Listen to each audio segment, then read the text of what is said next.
And we're going to go ahead and start with Dr. Lowe. So Dr. Lowe graduated from the UCLA David Geffen School of Medicine with Alpha Omega Alpha honors.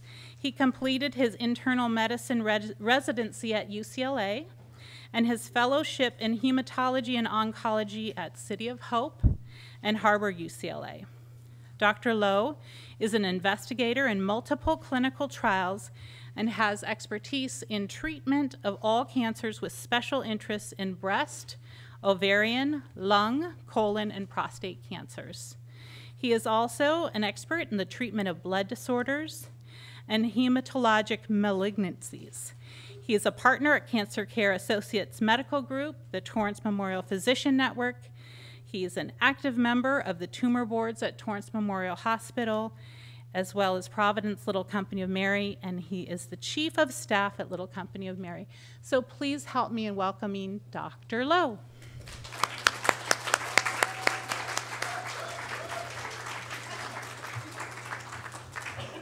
Got a fan club, and you know how to work the clicker. Oh, great, thank you. Well, thank you everybody for having me. I see a lot of familiar faces out there, which is good and bad, because if I stink it up, they're going to remind me over and over and over again. But it's a pleasure to be here, and certainly this is a very important topic, as she mentioned, because the majority of people with cancer are going to be cured of cancer. And when you're getting treatment of cancer, you're only focused on one thing, that's getting rid of your cancer. And then comes everything afterwards, okay? Cancer survivors are becoming a very prominent group here in the United States. The reason being is we're catching cancer earlier, and we have better and better treatments. And in 1971, there were about 3 million survivors of cancer. In 2016, January 2016, it was estimated there were 15.5 million survivors. In about 10 years, it is estimated that it's going to be more than 20 million survivors. So cure, cure, cure is no longer the only focus. Okay, what we're now focused on, since the majority of our cancer patients will be cured, is what is your life going to be down the road, and how is the quality of your life going to be? So survivorship care is understanding that cancer and treatment may potentially impact both physical and mental states, as well as health behaviors, professional life, personal identity, sexual activity, financial implications of cancer and its treatment. Most everybody will have one or some long-term effects from cancer or cancer treatment. Very few will experience all the effects or have severe effects. So one thing I was worried about when I was making this talk is I didn't want everybody to think that this is what would happen to you when I make the giant list of things that could happen. I am going to provide a broad overview of things that we not uncommonly see, but I will leave the specifics as far as bone health and cardiac health to endocrinology and with Cynthia, and cardiology with Mark as well. So the goals of survivorship care. Number one, what we focus, of course, when you come in for your follow-up visits, is to make sure there's no evidence of cancer. Cancer recurs if there are undetectable microscopic cells that remain after treatment. That's why many people will have scans or blood work or physical exams, usually for about 5 years after each cancer. Risk of recurrence depends on the type of cancer and stage. Like I said, 70% of people roughly will be cured. It is far higher for certain cancers like breast cancer and colon cancer. It is impossible to know who will have recurrence, but that's why we monitor them. But that is one of the highest anxiety times. I tell people the highest anxiety times with cancer is when you're diagnosed, when you start treatment, and when you're done with treatment, because that's the what if time, okay? Cancer survivorship history and physicals, labs, imaging tests, and thankfully, again, most will be cured. Now, long-term side effects. Most patients expect side effects during cancer treatment, but you don't really think about, well, what are the long-term effects?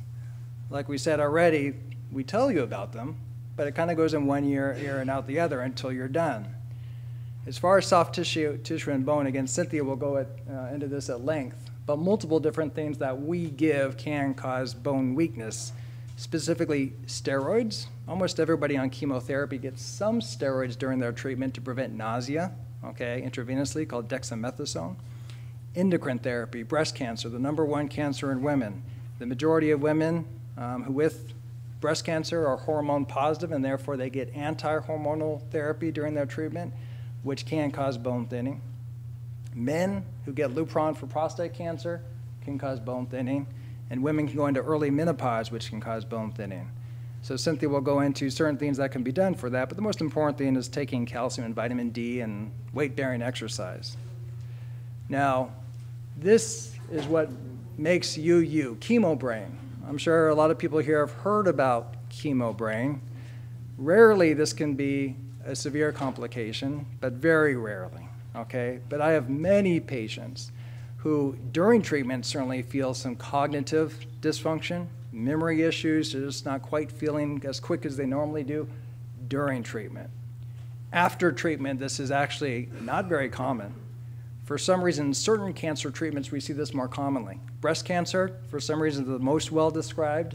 It is not well defined on how to diagnose it. There is no good diagnosis test we can do. You can't do a lab test for it. You can't do a brain imaging test for it. It's really a clinical diagnosis when someone says, you know what, after my cancer treatment, my memory, my cognition, my ability to do my day-to-day activity, it was never quite as good as it was before. That's chemo brain. Now what do we do about it? If you can't diagnose it, if you can't see it, and there's no medicine for it, really what you can do is the things we do to try to tell people to keep their mind active to, prevent or accommodate for dementia. Memory tasks, exercise, stress management skills, look for other causes. But severe symptoms are very rare. Not that that can't happen, okay? But it is very rare, okay? More commonly, we see more severe problems for people who have had radiation to the brain, but even in people who've had whole brain radiation, okay, typically cognition is still very good where someone can still have a good quality of life. Digestion problems, certainly very common during chemotherapy, not common afterwards, unless you've had bowel surgery or bowel radiation. Okay, most commonly anybody who's had bowel surgery, especially high up in your bowel, like your stomach or your small intestine, can have diarrhea problems called dumping syndrome. If anybody has had a large amount of your colon removed, certainly you can also have diarrhea and bowel issues as far as digesting certain foods. So as far as if someone is having digestion problems, what do you do about it? You eat what works for you. I mean, this is really different for everybody. It's like people who have diarrhea or constipation during their treatment. There are a lot of different things that can work for patients. I never believed in probiotics until my wife had severe IBS, and I never believed in it until she took probiotics. Literally the day after she started taking it, all of her GI symptoms went away. So I'm a strong believer in probiotics. Fiber supplements, frequent small meals rather than large meals. And as far as diet, everybody always asks about diet. Okay, there is one common misconception in cancer. And in the majority of people I see for the first time, there's a common misconception that somehow I caused this cancer, or I could have done something to prevent this cancer. Meaning, maybe it's something I ate, maybe I didn't exercise enough, maybe I shouldn't have gone to McDonald's that extra time. It is important to eat a very good diet. It is important to exercise, okay? We generally want people to follow the Heart Association recommendations, exercise 5 times a week, 30 minutes. I wish I did that, I don't. Eat a diet high in fruits and vegetables, low in red meat and processed meat. But when you eat the perfect diet, exercise the perfect amount, the difference in cancer risk versus a very sedentary person who eats McDonald's every day is actually relatively small. Did anybody hear about the risk of colon cancer with red meat over the last year?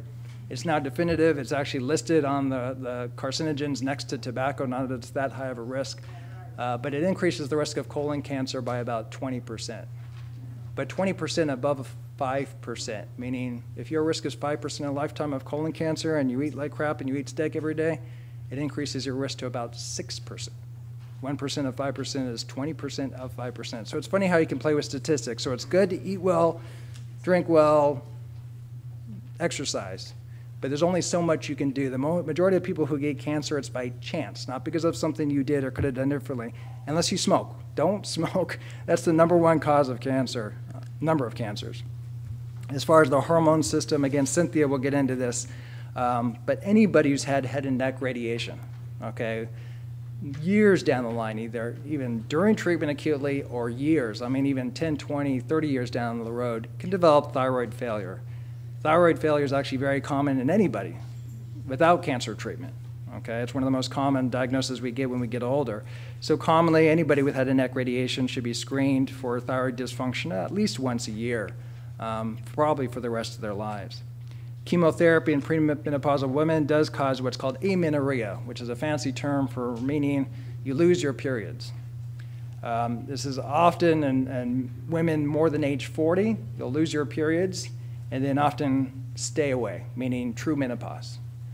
40 or less, what can happen is your periods go away for maybe 6 months, a year, 2 years, and then can come back. So we still tell women, especially younger women, who their periods are gone, it doesn't mean that your periods can't come back. It doesn't mean you can't still get pregnant. Diabetes. Diabetes is not uncommon, but not directly related to chemo or cancer and its treatment, unless you've had your pancreas removed.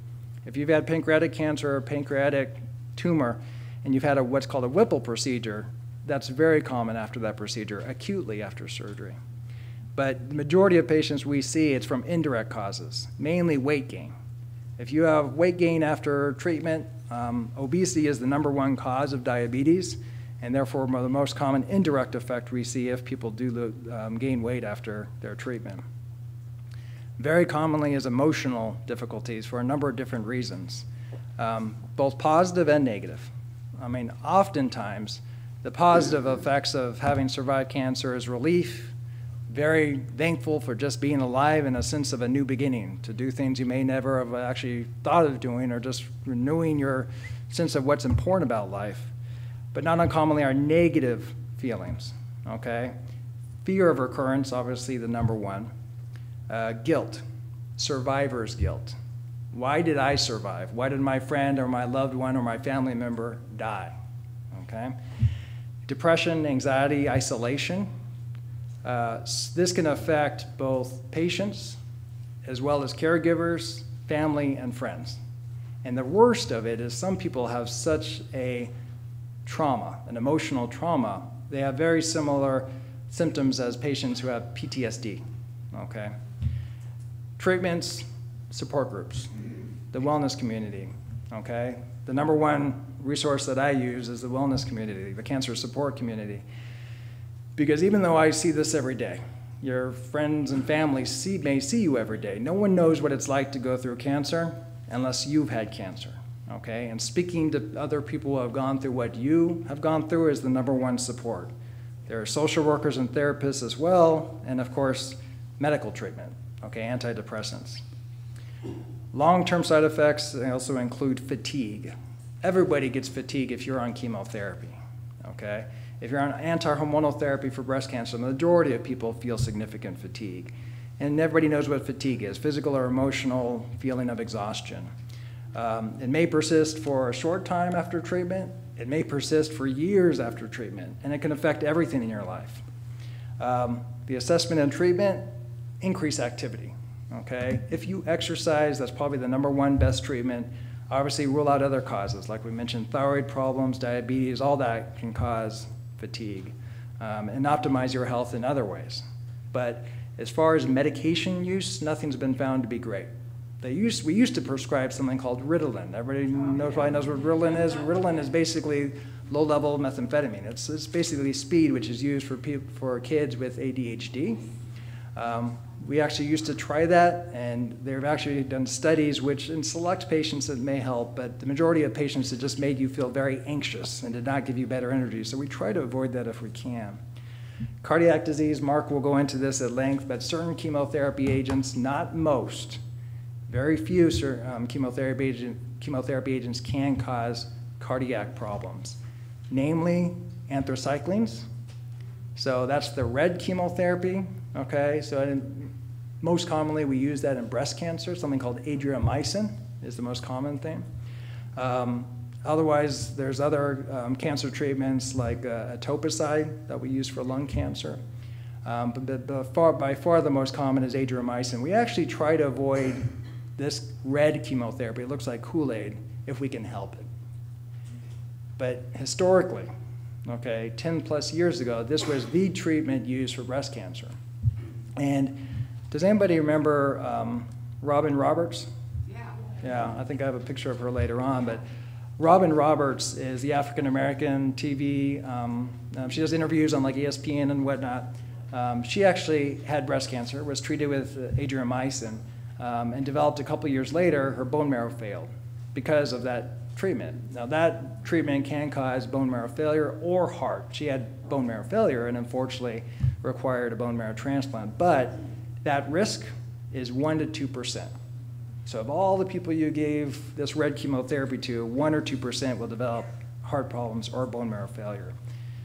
The interventions, keep your heart healthy, okay? Tobacco, healthy diet, regular exercise. Lung problems. Lung problems actually are not common at all after cancer treatment. The rare exception being certain chemotherapies like bleomycin.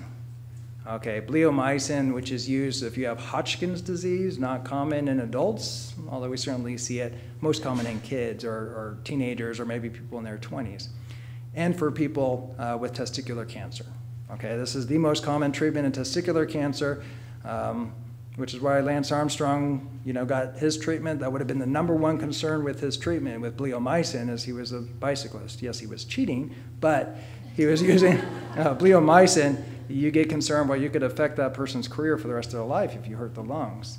If you have lung cancer surgery, that's a different story. You remove part of the lung, you're not going to have as good a lung function, lung radiation, and interventions. Avoid tobacco, avoid tobacco, avoid tobacco. If you still smoke, it's crazy. It's the #1 thing anyone can do to help protect their health is don't smoke, and if you do, stop smoking. Healthy diet and regular exercise. Lymphedema. Anybody with breast cancer knows the risk of lymphedema because they talk about it at length before and surgery and after surgery. Anytime you have removal of your lymph nodes, what do your lymph nodes do? They act as an infection barrier and filter for the soft tissue, #1. #2, it drains the soft tissue of its fluid. It's like a sump pump, okay? It's a pump system where if you remove your lymph nodes, the tissue can build, the soft tissue can build up fluid. Like women who have had lymph nodes removed from their arm can swell up, and sometimes quite profoundly. Okay, nowadays we try not to remove as many lymph nodes as we used to do, so usually lymphedema, if someone gets it, is relatively mild. But in the old days when we used to do full axillary dissections, and sometimes that's still required, sometimes the lymphedema can be quite severe. And we can try compression wrappings, elevation, physical therapy. Rarely there's something called a lymph node transfer that can be tried, where you actually take out lymph nodes and transfer them. They don't work very well, but it can be tried. But that can be a challenge for some patients. Peripheral neuropathy. This is very common, okay? Anybody who's had vincristine, anybody who's had Taxol, anybody who's had Taxotere, okay? Multiple of other chemotherapies, probably about half of the chemos we use can cause this. And this is simply damage to the nerves, and specifically the long nerve, so that innervates your fingers and your toes. So very commonly during and after treatment, you will have tingling of your fingers and toes and numbness, okay? Sometimes it gets better depending on the disease and depending on the treatment. Sometimes it doesn't. And this can be a lifelong effect. Usually not bad, but the worst of it is if it's painful, if you get pins and needles. And for that, there are certain medications like Lyrica or gabapentin, the same medications we give for people with diabetic neuropathy, but this is extremely common. And so during treatment, we're very careful of following that if someone is getting neuropathy that's getting worse and worse and worse, and if it starts interfering with your daily living, you meaning dropping things or unable to button your shirt or put on earrings, that's where you really got to peel back, because sometimes, like I said, it doesn't get better. Secondary cancers, this is what I mentioned with Robin Roberts, with certain chemotherapy agents, and radiation. That is the most common question I think a radiation oncologist gets when they're talking about the risks and benefits is, well, I heard radiation causes cancer. We all know about Hiroshima and Nagasaki and all those risks with those people who survived that radiation bomb. But radiation used for treatment of cancer has very low risk of secondary cancers, but it is a risk. In general, depending on where you're radiating and how much you're radiating, it has a less than 1% risk, okay? Now, whenever you read about this, like the LA Times, okay, LA Times I don't read anymore, okay? They write things to get you to read it, not to be educated. But the LA Times about 3 years ago, going back to the heart, actually wrote an article saying radiation to the breast radiation gives you a higher risk of heart attacks. That was the headline. You had to go halfway to the article to see it was a 1% increased risk, but yet that was their front page story. Okay, so you always have to read, except for women who have had radiation to their chest when they're adolescents, when they're prepubescent, when their when their breasts are just starting to develop. That's actually a very high risk for future breast cancer. So long-term effects, new perspectives on health. Again, this is an opportunity, I think, when someone gets diagnosed with cancer to get a new and more positive perspective on what life is about, okay, what's important about life and what you want to do with the rest of your life. And I think a lot of patients, thankfully, again, live a much better life than they would have if they had never had cancer in the first place. It definitely gives you a better appreciation. But overall, what you can do to protect your health, stop tobacco, reduce alcohol.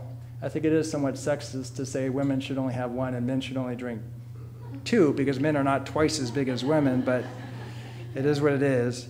Exercise regularly, learn how to manage stress, get to a healthy body weight, eat a low-fat, low-red meat diet, high in fruits and vegetables, and things you can take. On my counter, the only thing I take and my wife takes is vitamin D and aspirin.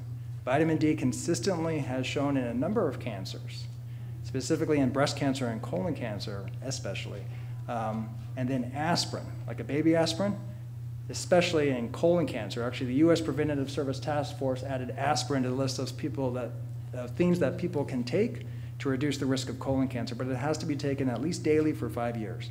Now, aspirin can cause irritation of the stomach and bruising and that kind of thing, so you have to be a little bit careful with it. Long-term effects, again, why did I get cancer? Why did I survive cancer? A lot of questions kind of emotionally and psychologically. Long-term effects within your family and loved ones change. Sometimes for the better, sometimes for the worse. Sometimes people get closer to you and become your best friends. Sometimes your best friends leave because they can't cope themselves with the idea of death and dying and being sick. It's like people who can't come and walk in the hospital. Some people just can't cope, and it's hard to explain why. Everyone is changed by cancer, not just you, but everybody around you.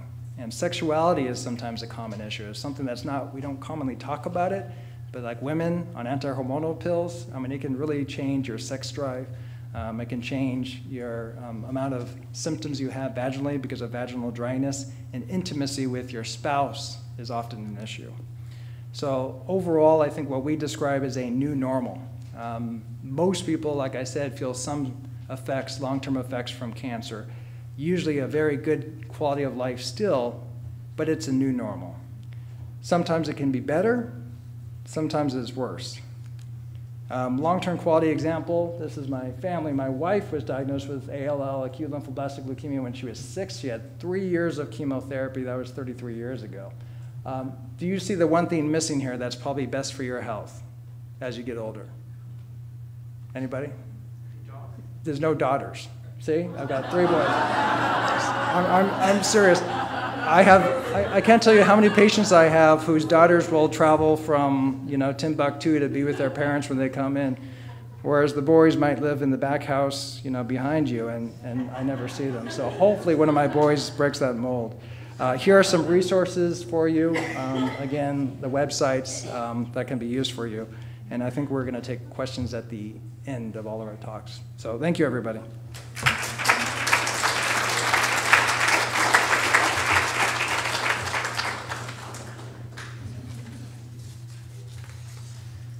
Thank you so much, Dr. Lowe. Next, we're going to hear from Dr. Mark Lurie.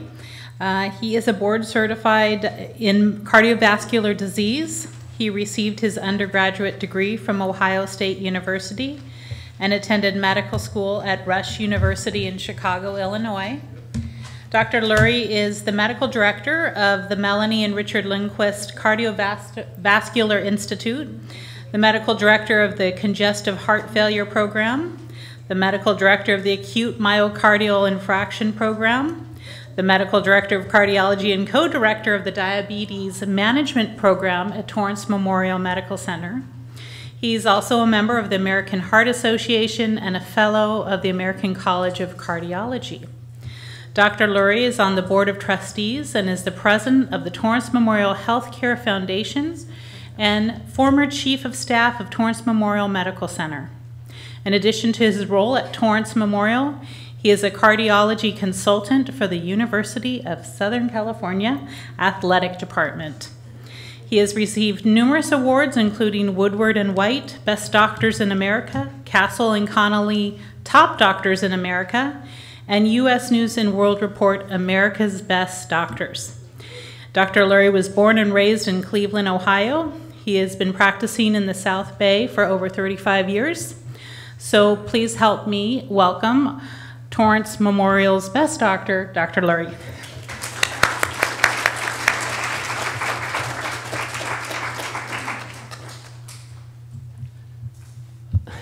That's quite an introduction. Thank you. As usual, I'm very dependent on Chuck. He knows that I screw this up all the time, and he has to be at every talk I give. Also, I'd like to thank all of you for inviting me to speak here. It's a great crowd and a great place to be and a great topic. And I just want to introduce one thing. You know, I'm going to turn it off with the first thing. Okay. So when we talk about this, there's a certain thing I want to talk about before we get into it. The evaluation and management of patients with heart disease and cancer, cardio-oncology. I think if you go to Tom's meeting, he's going to call it onco-cardiology, and whatever goes first goes first. This isn't, you know, I'm very impressed with the area, but I must admit, cardio-oncology is really rather new as a compact type of interest and a compact sort of organized algorithm type of program. On the other hand, I'm a strong believer in it. We recently had a journal club where we had the oncologist and the cardiologist speak, and it's something that's evolving here at a lot of larger institutions. Where I went to school, if you know football, you call it the Ohio State University. I'm sure you know about that, but they, you know, at many universities they have this program, because the one thing is that I will say the fact that I'm here is a good sign to you. It's not me personally, but the fact that cancer survivors can be talking about heart disease, you know, 10, 20 years ago, I don't think that was the thing. You know, we know there's complications, but the main thing is that, you know, what we know is that cancer survivors they're around longer, and so they're eligible to be part of the cardiovascular group, because as you can imagine, as people get older, cardiovascular disease is more prevalent. Anyhow, what we'll try and talk about is chemotherapy and radiation therapy induced cardiotoxicity, or poison to the heart, which sounds rather dangerous. And again, it's not the thing that happens to everybody, but I'm going to be sounding like a PDR. I'm going to give you a lot of things that can happen, but like Tom said, it's not that common. Cardiovascular evaluation of a patient who's going to undergo cancer therapy, those who are undergoing cancer therapy, and then in the post-cancer therapy where complications can occur, or if they're going to be having some kind of surgery, we're often there to help if they have cardiology or cardiologic problems. So, cardiovascular specialists, why am I here? Well, we're assuming a greater role in the cancer patient's treatment, and it's for the reasons that I said, that the phenomenal area of cancer therapy, that there's such a better survivorship than even when I went to med school, which was quite some time ago. There is cure. I mean, that's just a beautiful thing, and the people are around, so we have to think that there are these other complications that they can have, whether cancer is cure or can be a chronic stable abnormality. You're going to be facing the things that most people as we get older face, and that's the possibility of heart problems. So we'll try and address that. I'm not going to dwell on the statistics. This is just to remind you that heart disease is still a #1 problem. It is growing, although I will say that the treatment of cardiac problems has really evolved in the last 10, 15 years since I've been here. I mean, nothing to do with me, but people are living longer and living better lives, and that's going to mean a lot to the people who are being treated for the cardiovascular complications of cancer therapy. So my work, or the cardiologist's work, and in Torrance we have many, many very good cardiologists.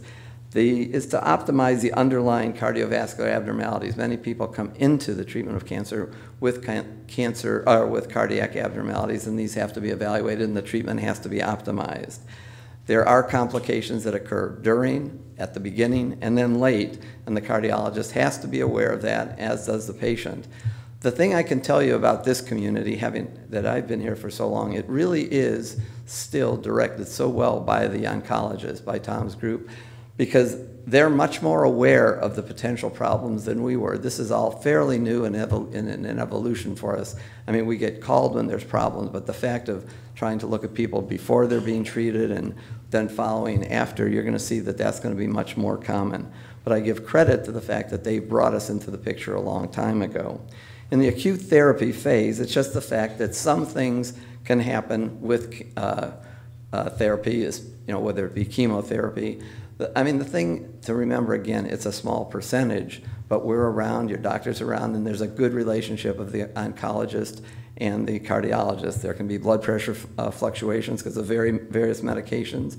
Radiation therapy and certain other therapies can cause problems that mimic heart attacks, or actually can cause heart attacks. Again, very rare. Heart failure is the one thing you do see a little bit more of because of the toxicity of certain therapeutic agents, which I'll address.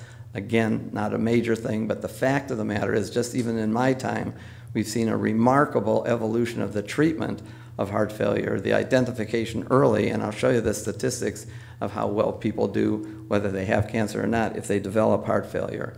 Pericardial disease, I'm not expecting you to know the anatomy, but it's an important thing, especially if you've had radiation therapy, and I will give you an anatomy lesson. It took me 15 years to learn. You're going to get it in 15 minutes. And then again, the one other thing that has to be kept in mind, that people with cancer and with heart disease have to go to surgery, have to have general anesthesia, and that's a very special area that care has to be taken to prepare the patient for it, whether it be from the cardiac standpoint or the oncologic standpoint, and we take part in that. This isn't something that I want you to have to memorize.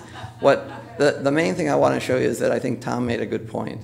The toxicities are rare, the problems are rare, but if these guys know exactly what to expect and what to look for when you're getting a drug. But when you look at, this is from the Mayo Clinic, when you look at all of them, it looks like the PDR. If you've ever read the PDR, even about a simple, about a leave, there's a black box, you're going to have a heart attack. All these things could potentially happen. We will address anthracyclines, Herceptin. These are medicines that are used fairly commonly. They can cause heart problems. And I just use them as examples because we see them more, I see them more than others, but again, it's rare. And again, don't be threatened by these. There's a lot of things that can potentially happen, but the main thing is everybody, I think, is aware of looking for this before. And that's where the cardiologist has with the integrated relationship with the oncologist, to be prepared for these things. We look for things that might be potentially problematic at the beginning. The dosage, how you're given initiating the therapy. Again, this isn't my job, but these are things we see later. Is there a cumulative dose? I know that was the thing with anthracycline toxicity. Sequences can be changed. There's a lot of things they can do. There's an age and sex related complication, females possibly more in some of our medications that we see. And the big thing that I see is the concomitant problem of cardiac problems as well as oncological problems. And again, it goes with my age group of the people that are getting older, the potential for heart disease going into cancer therapy, and these people can do extremely well. They just have to have the proper care and the proper optimization of therapy. I won't really dwell on the pathophysiology, in other words, what happens really cellular-wise, but just keep in mind that the way it goes is, if you think of cancer chemotherapy, there's things that attack the cell directly to kill it. Well, the heart has cells too, and sometimes it doesn't identify them as well, and there's things that might interfere with cell life. There's things that can interfere with the cell division, the cell metabolism. But these are things that happen. These are things that everybody is aware of, and that's why you're so closely monitored. And I'll show you some of the tests that we do that the oncologists, even before we had the brains to think of it, are ordering tests for you to make sure that we're well aware of the potential complications. Chemotherapy is one thing, as I was addressing the cell death. Radiation has its own complications. I think Again, much in the past when they were doing mantle therapy for Hodgkin's, et cetera, there were more complications than now, but these are things that we do watch for. And again, it's rare, but I'll show you what the complications are. Again, anthracycline cardiotoxicity, it can happen in a number of people. When you look at the Mayo Clinic data, they say it can be from 5 to 30%, but the thing is that over a period of 3 to 4 years, I can't say that, I'd have to say that the care taken here, I mean, I rarely see this at all since I was in med school. I think the care taken, the dosages, the way things are given, and the drug that's not even given that much, you just don't see it much. Again, you want to be aware of it. And I'm just saying this because your oncologist is the one who will choose a drug, and then will be able to direct you if you need a cardiac evaluation, follow it for cardiac follow-up, etc. Again, the other drug that's used a lot, or frequently I think, is Herceptin, and that's I think also for breast cancer. And there are potential cardiac problems with that too. And again, in the Mayo Clinic data, which I think is a copy of the PDR, they give fairly high numbers. I can't say that in my experience that's what we've seen, but I think the idea is to remember that there's that potential to happen. It's like when you deal with risk factors for heart disease, this is another risk factor and you just have to be able to modify it. And again, I credit the oncologists in this community because I think they do more in the preventive state so we don't really have to see the complications that come on. So what happens? This is where the anatomy and the physiology comes in, and I'll try and teach you in the next 10 minutes what I'm still trying to learn. What is heart failure? It's a complex syndrome due to any structural or functional impairment of the ventricle. In other words, your heart's supposed to pump, and you know it keeps pumping amazingly every day. If that pump gets weaker and weakened, then it can't pump forward as well, and then ultimately the blood backs up, goes into your lungs, and you develop something called congestive heart failure. And that's heart failure. That's the muscle cells get damaged. The heart fails. This can, with the treatments that we have and then the adjustments and chemotherapy, can be reversed.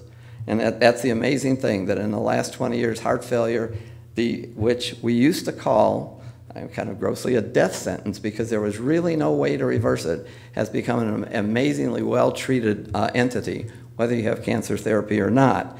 And there's a lot of physiological things. There's a lot of adrenaline or catecholamine, but the main thing you all know about is the renin-angiotensin-aldosterone system, and I don't even have to go into it because I'm sure you know it. But I think to realize that one thing, there is a big hormonal component to heart disease, and that is it. It's a group of hormones that come out of the kidney.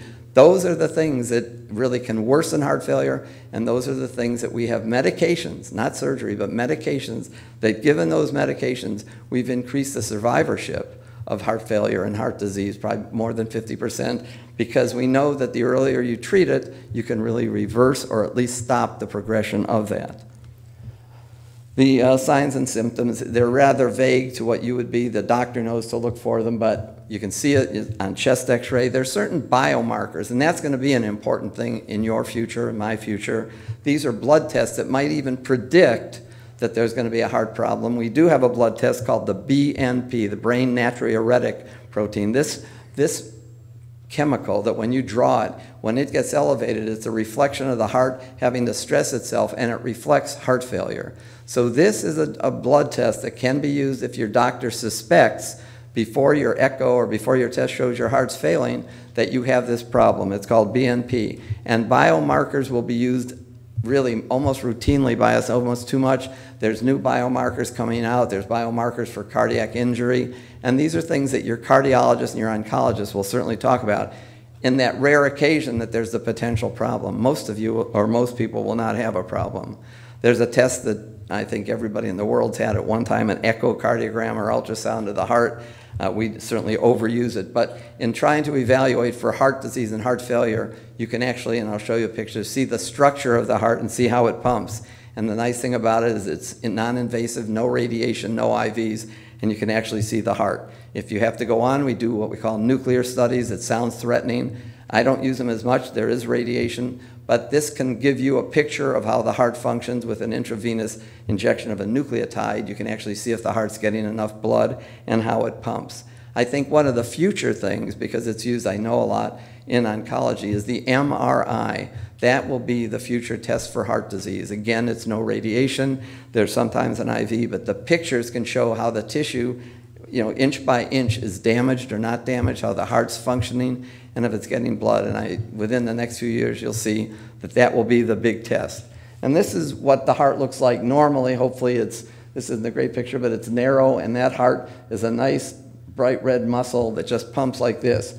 When you have heart failure, the heart will dilate and it becomes weaker, and it will not pump well. This is what it looks like. It's enlarged, weaker, and the heart wall thickens at the beginning, and that's because the muscles have died or they're being injured. The main thing is you don't want to wait till you get this severe, but that's what heart failure looks like. So the principles of therapy, these are really common. Lifestyle, like Tom said, is really critical because of the idea of salt. But I agree with him. In fact, I'll have to follow his diet. He's much brighter. He's really much more optimistic than I've been. But the diet, I think salt is the most critical thing. And there are some medications that are almost magic. Have you not heard me for the other part of this? Geez, I didn't know that. But there's some medications called ACE inhibitors, angiotensin receptor blockers, beta blockers, and a new drug called angiotensin receptor neprilysin inhibitor. You've heard of it. They're advertised on TV. There are drugs now that have just almost reversed, but definitely can halt the progress of heart failure. And the good news is, whether it's from cancer, chemotherapy, radiation, or the standard heart attack, etc., this is an amazing treatment. And the main thing is to be able to notice that something's going wrong with the heart and get the treatment started very early. We don't need that part. And this is just an interesting statistic. This is the reversal of heart failure in people who had anthracycline-induced cardiotoxicity. The earlier they got treated, and this is the old days, the earlier they got treated, you could see the remarkable reversal. When this started, this is because the medicines we have and the early identification. So that's why your doctor is continually looking and monitoring you to make sure that there's no induced toxicity. And again, it's a rare occasion. This is just, again, something that shows what the Mayo Clinic is recommending for the rest of the country. We sort of have this and are trying to implement it. And it's mainly an evaluation for people who are going to be having anthracycline-based medication.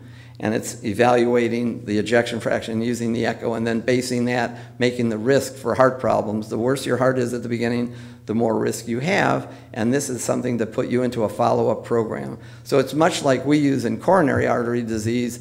In other words, get on board early. And although we don't have it formally done, the oncologists, I think many of you who have had chemotherapy, have had echocardiograms early, late, and the main reason is to see has there been a negative effect on the heart. And the most of the part, the ones we see, there has not. But this is a way of following people with anthracycline treatment. This is with Herceptin treatment. It's just something to keep in mind that this is something very treatable. And amazingly, I give credit, it's the oncologists who brought this into our realm. And we can take our treatments and work with you guys and work with them. But I give credit to the oncologists who've done this for years. Now the next thing, when we get beyond chemotherapy, is radiation therapy. And I agree with Tom, people have exaggerated this immensely, because once you mention radiation, I mean, it scares the hell out of you for the number of reasons. But radiation can cause damage, can affect directly the heart, and it goes back to when I was younger, again, like Hodgkin's disease, when they were treating, they called it mantle therapy, and just bombarding the chest, or even in the old days, certain types of breast cancer, left more than right side, could affect the heart. And radiation can be toxic. And it mainly happened in people in those days with Hodgkin's, lymphoma, left-sided breast cancer. And what happens is your heart, there's different aspects to it, and there's a lining around the heart. This is the ventricles. You saw that as far as the muscle heart. There's a lining called the pericardium. And this lining helps keep the heart intact, and it keeps it within the chest wall. And the thing about it is some people get viruses, it can get inflamed. The main thing is this has rapidly sensitive cells that are very sensitive to X-ray therapy because they're constantly reproducing. And so they can be destroyed. And one of the things that does happen is pericarditis, or inflammation of that sac. And that sac, because it's on the heart, will, and every time the heart beats, you'll hear a little sort of like, it sounds like you're rubbing saran wrap. You get a scratching sound, and that's because it's inflamed, and you get pain. It's pain that's there more when you're recumbent, and it's very painful at times, and it really responds well to most types of things, such as nonsteroidal anti-inflammatories, and sometimes you need corticosteroids. It is not a heart attack. It's a local inflammation. But the main thing, it can be caused by radiation. Rarely, in fact, I don't even see it much, but it's something that we keep our eyes open for, and it can happen late in life, well after the radiation therapy is completed. So this is what happens when the, oops, you knew that was going to happen, didn't you? The pericardium is a sac that surrounds the heart, and fluid can accumulate in that. This is another complication of, rarely, chemotherapy, sometimes metastatic disease where fluid surrounds the heart. And the treatment for that is, again, the aggressive chemotherapy. From the heart standpoint, there are multiple things. If that fluid compromises the way the heart's working, then you have to drain it, sometimes with a needle, or sometimes they actually operate and make a hole in that pericardium and let it drain out. And sometimes they actually operate and take off the pericardium. And that's what happens with an inflamed pericardium. And again, it's something that, not that common, but it can easily be treated as long as we recognize it early. And the main thing is, you'll see, like in the radiation therapy follow-up, that has to go on for years because things can pop up later on in life. So the treatment in pericardial abnormalities is the typical Aleve, ibuprofen, sometimes steroids, sometimes you have to drain it. That's a pericardiocentesis. And then the other thing that can happen is the myocardium can be infected. In other words, the actual heart muscle. That's deeper than the pericardium. It's not as common. But more commonly, what happens is fibrosis occurs, and it can affect the heart valves, it can affect the actual aorta, and it can affect the heart muscle. But most importantly and clinically, it can affect the coronary arteries. I'll just move along. This is what the artery looks like. And when people have heavy, cholesterol problems, things that cause heart attacks are these plaques. Well, radiation therapy can accelerate that process, can cause sclerosis of these vessels, and people can get coronary artery disease, have heart attacks, and this can happen early in life or late in life. So what we're looking at is a combination of things that you can affect the pericardium, the surrounding of the heart, you can affect the valves and the muscles, and very importantly, you can affect the arteries, which would then cause weakening of the heart because people get heart attacks. And this is one of the things as far as following people who've had radiation therapy. I'm showing you these algorithms. They're not things that are always done formally, but in principle, this is what we have to do, is make sure that we don't lose track of people that may potentially have to have a problem or potentially present with a problem, and we want to be able to look at clinically picking these things up early. In heart disease, the biggest way to get success is to get early. Prevention is great, and that's what we'd like to have. And if you don't have prevention, early diagnosis. We don't have like mammograms, we don't say get echoes. The main thing is you get a constant follow-up by your oncologist or your internist. So in prevention, this is the thing, I'm not sure that there's any universal way to do it. We know, and what we're trying to do is prevent heart disease. I'm not talking about cancer. What they found is possibly if there's even the slightest abnormality or thought that you're having some weakness in the heart or you're having an effect, or you're at high risk, you already have underlying heart disease, the medications I was talking about, ACE inhibitors, beta blockers, and which is carvedilol. There's a medicine called aldactone, which is an aldosterone inhibitor. There's certain medications that you should remind your doctor, if they haven't done it, that you could be on, and maybe they're going to help prevent it. Everybody who gets chemotherapy doesn't have to be on these medications. These are just some of the monitoring. They don't have to be on the medications to do it, but they want to be aware of it. If there's the slightest thought that you're developing heart disease or heart weakness, these medicines should be brought on. They are the biggest, they're much better than surgery as far as the boon in treating heart failure and preventing the progression of heart failure.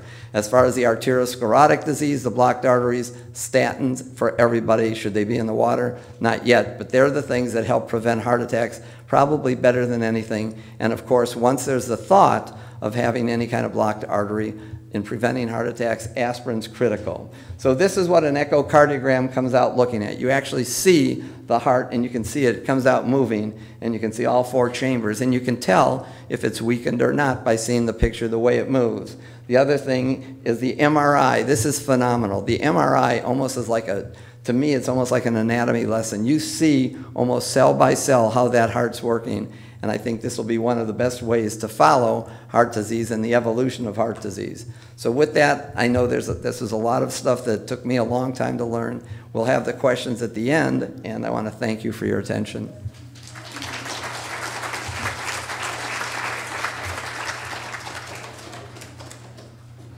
Thank you, Dr. Lurie.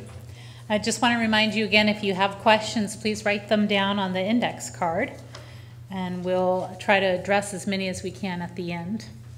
Our next speaker is Dr. Cynthia Rowe.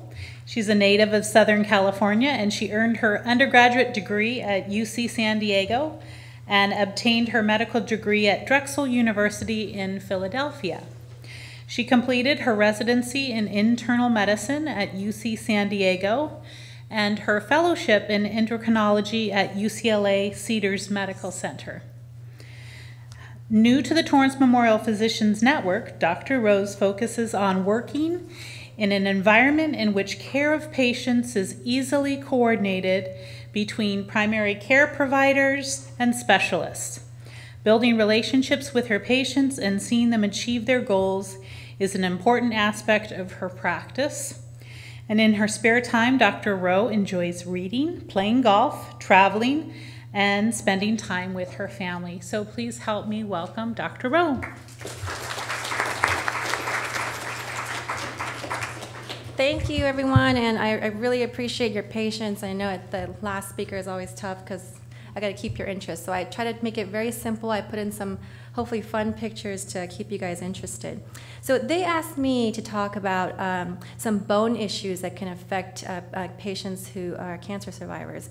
And so I'm going to focus on what bone loss is and how you may be at higher risk as a cancer survivor group and what you can do to promote healthy bones. My overview was what I just talked about. And we're going to start first with what is osteoporosis. So osteo basically translates into of the bone, and porosis means that it's full of pores.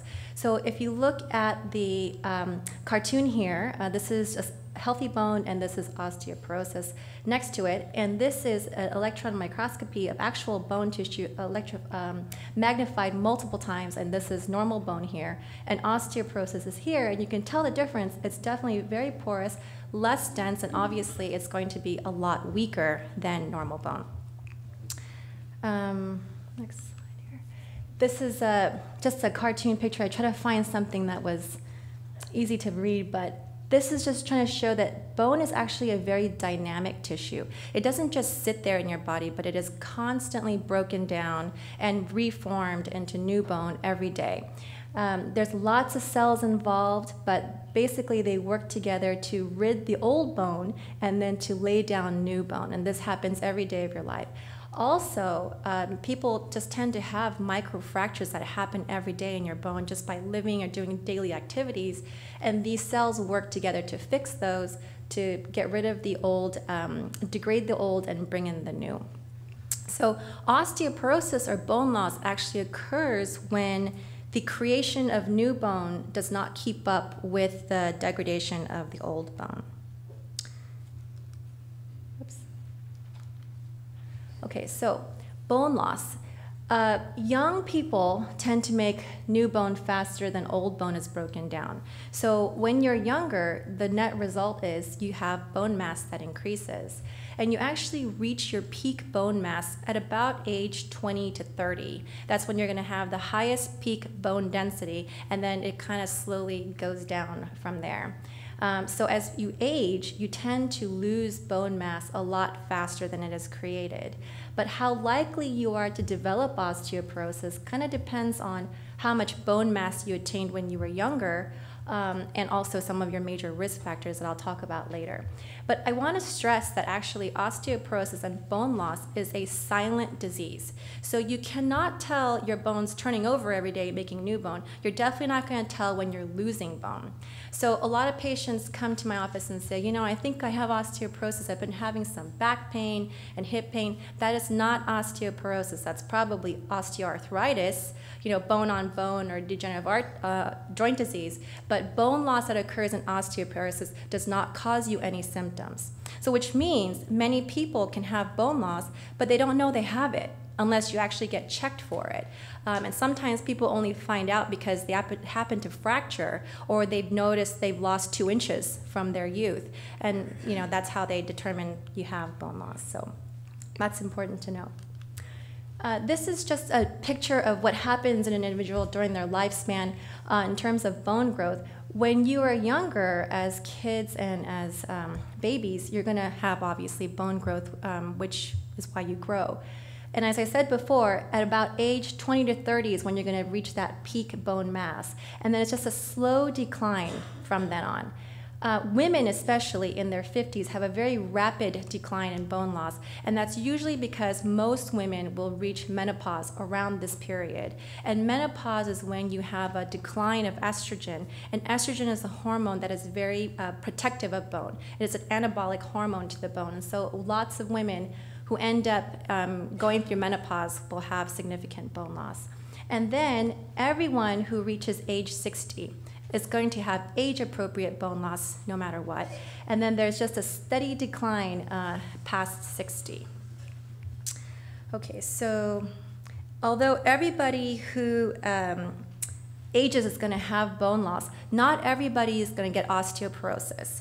So I'll talk about some of the major risk factors and how you may be affected. Okay.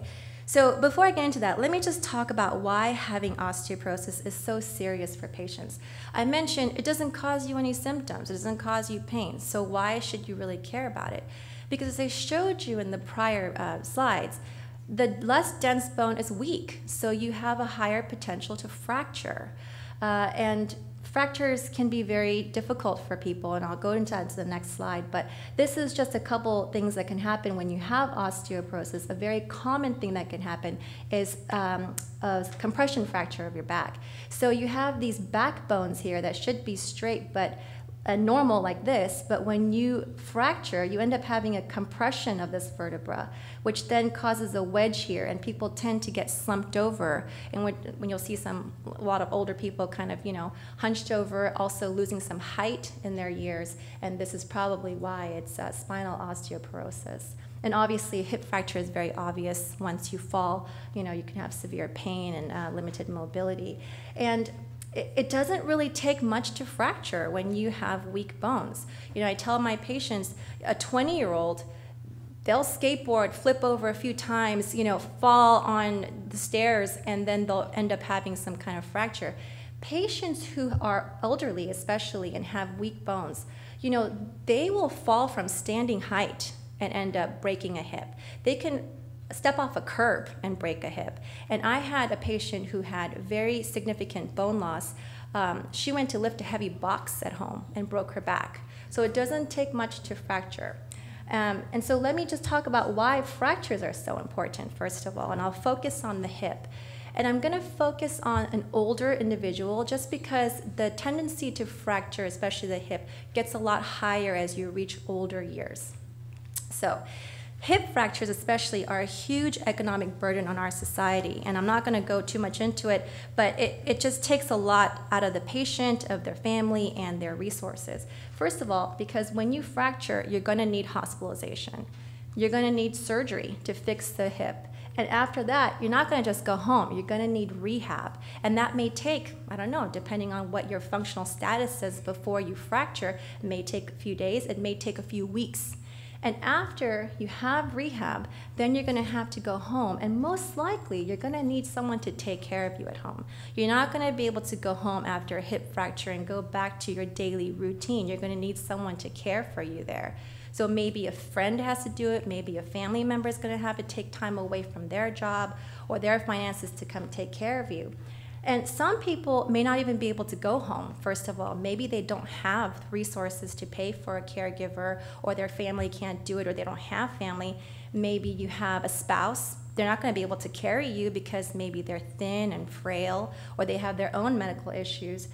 Maybe your house looks like this. And, you can't climb up to your bathroom to go to sleep and then come downstairs to cook your meals. You have a tub maybe where before it used to be easy for you to get into, but imagine trying to get in and out of that with the hip fracture and if no one is there to help you. So recovery after hip fracture and going back to your daily routines is very difficult, especially if you need a walker now that you're not used to. Or, can you imagine trying to drive your car again when you have a hip fracture and you're in a wheelchair or a walker? And sometimes people just don't reach that level of functioning that they used to, and it leads to a lot of debility, and it really affects people's quality of life. A lot of patients, especially who are debilitated and have a very poor functional status before their fracture, unfortunately, sometimes they never leave the hospital. They just can't get back up because of severe pain or weakness or deconditioning, and they end up having lots of complications with hospital-acquired infections and pneumonia. And so it's a really huge impact in terms of morbidity and mortality, especially for an elderly patient who fractures their hip, which is why fracturing is never good, but that's why weak bones are never good, because of your higher risk of having a fracture. Okay, so let me talk about some risk factors for bone loss. This slide really are things that you just can't help. You're not going to be able to help your gender. Females are just at higher risk of having bone loss than men, most likely because females, reach menopause, whereas men really don't. So females are always higher risk of having bone loss compared to the male population. Age, unfortunately, you can't help that you're going to age, and anyone who reaches 60 just has age-appropriate bone loss to begin with. Your race, Asian and white descent. If you are Asian and white, in this country you have a much higher risk of having bone loss compared to other populations in this country, like Hispanic or African American populations. Most likely because you have a lower bone mass to begin with. You tend to have smaller frames, and if you have less to draw from as you age and you have bone loss, unfortunately, that's what happens. Family history. If anyone has a family history, a parent or a sibling who's had a history of osteoporosis, especially if that parent or sibling has had a hip fracture, you are at much higher risk of having osteoporosis. And body frame size, those patients who have a smaller body frame are just going to have a higher risk because you just have less, in the bone bank, I guess they say, to draw from as you age. Hormones affect bone loss significantly, and the most common things that I notice, I know that this is what a lot of people describe in my office, menopause in women, because you lose the estrogen. And I told you before, estrogen is what protects the bone. When you go through menopause, obviously you're going to have bone loss. When males lose testosterone, which can happen for a variety of reasons, not as commonly as when women lose estrogen, but it does happen. These two hormones are very protective of bone. So when you lose that, you're going to have bone loss. A lot of patients, especially cancer survivors, tend to have menopause early. A lot of times, young females in their 30s or 40s have to have their ovaries removed because of cancers or tumors, and they stop having their periods. Chemotherapy, a lot of patients come in saying, once I started getting chemotherapy, my period stopped.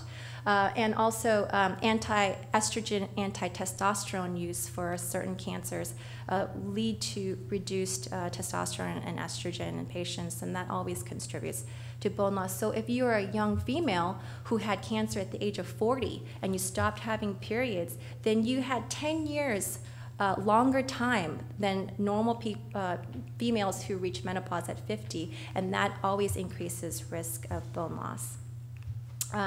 Hyperactive thyroid conditions increase bone loss because thyroid hormone is a metabolically active hormone. So if you have hyperthyroidism, your own body makes it, or you ingest too much thyroid medicine, you're going to have bone loss. So patients who have thyroid cancer, what we do is normally after thyroid surgery, we give them very high doses of thyroid hormone because studies have shown that doing so prevents the recurrence of cancer. And we had recommended it in the past at least 3 to 5 years of super doses of thyroid to suppress your labs. And unfortunately, these patients are at higher risk of having bone loss just because of what the thyroid hormone does to your bones. Elevated steroids, as Dr. Lowe mentioned before, so endogenous meaning your own body is producing it, or exogenous meaning you're taking it from an outside source. Steroids always increase bone loss. I have a little slide about that later on. And elevated parathyroid hormones, it's another hormone in your body that's it's a gland located in your neck. It controls our calcium metabolism, and when patients have an elevated parathyroid level, they tend to have bone loss and increased risk of osteoporosis. There are lots of dietary factors that can affect bone development. First of all, low calcium and vitamin D. We always tell your kids, you know, drink lots of milk. It's good for your bones, and this is the reason why. Calcium and vitamin D is what your bones need to stay healthy and strong. Eating disorders always cause bone loss. We see it all the time, especially because eating disorders tend to happen in younger populations. And younger populations is when you achieve that peak bone mass. So if you're younger and you don't have the right nutrients because of starvation or whatnot, you're just not going to achieve that kind of bone density you should have. Anyone who's had gastrointestinal surgery or any gut surgery that affects the absorption of these nutrients, especially calcium and vitamin D, you're going to have weaker bones. And medications for treatment of various things, seizures, reflux, and cancer, especially for the chemotherapy drugs, the steroids that we talked about earlier, and the anti-testosterone, anti-estrogen medications increase your risk of bone loss. Transplant medications, anti-rejection medications, and thyroid medications, like I said, can increase your bone loss. Okay, let me mention steroids really quick.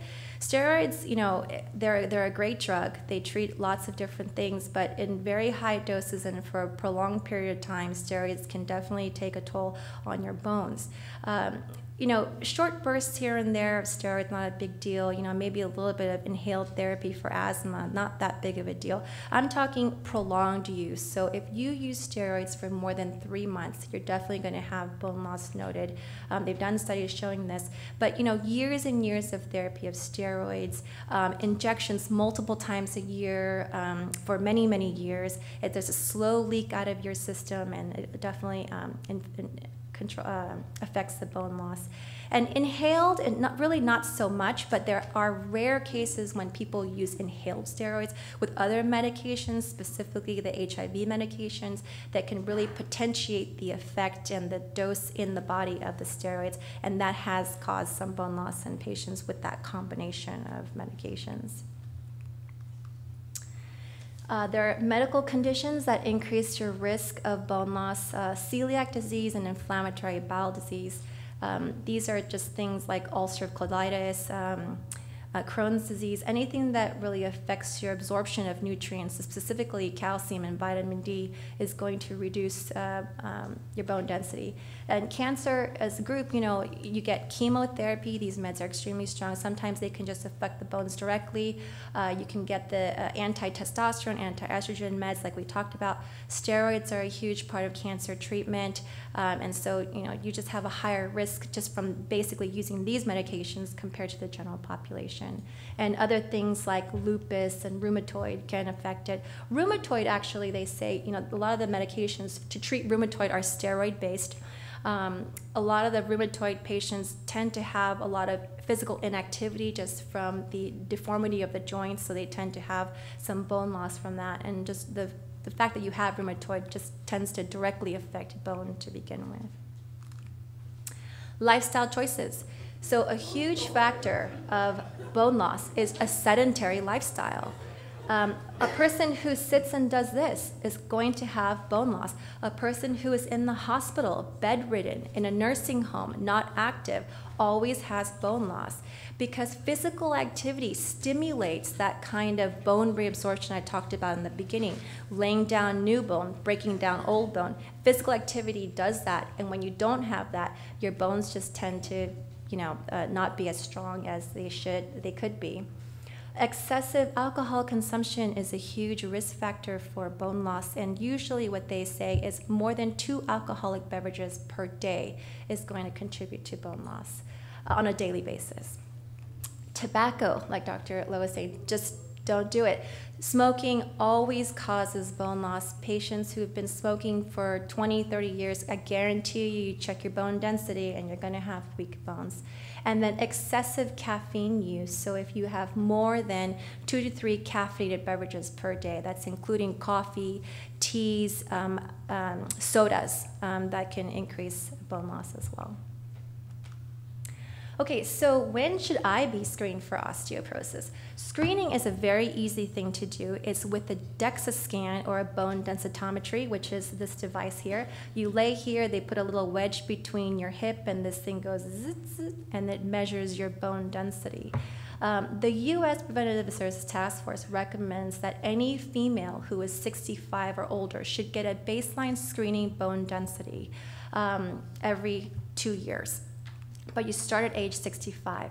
They also recommend that younger women, less than 65, should have it done if your risk factors are greater than or equal to a person who is 65 with no risk factors.